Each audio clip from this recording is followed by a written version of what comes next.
Соңғы жылдары электронды сауданың қарқын алуымен Қазпошта қызметіне сұраныс еселеп артты. Осыған байланысты ұлттық пошта операторы өңірлік филиалдарының техника паркін жаңарту жұмыстарын қолға алды. Бүгін көліктердің алғашқы легі Қазпоштаға тапсырылды. Барлығы 83 жаңа машина облыстық филиалдарға жол тартты. Бұл қызмет сапасын арттырып, сәлемдеме жеткізу уақытын біршама қысқартуға мүмкіндік бермек. Тілші репортажы. Прекрасно, удобно, обзор широкий. Самому хочется прокатиться.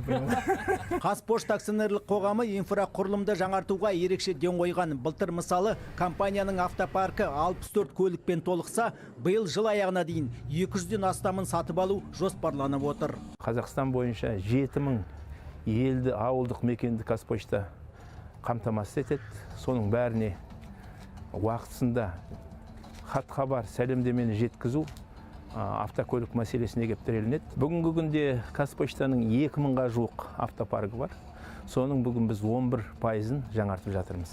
Соңғы кезде пошта қызметіне жүгінушілердің саны артқан. Оған әлемде электронды сауданың өріс алуы бірден бір себеп. Тапсырыс берген тауарыңды Қазпошта жер шарының қай түкпірінен де жеткізуге даяр. Және осы қызмет сапасын, жөнелтім жылдамдығын арттыра түсуді көздейді. Электронды коммерцияның өсуіне байланысты 2020 жылы біз 700 мыңнан астам сәлемдеме жеткізген болатынбыз Қостанай облысының тұрғындарына. Жылдан жылға ол сәлемдемелер саны артып келе жатыр.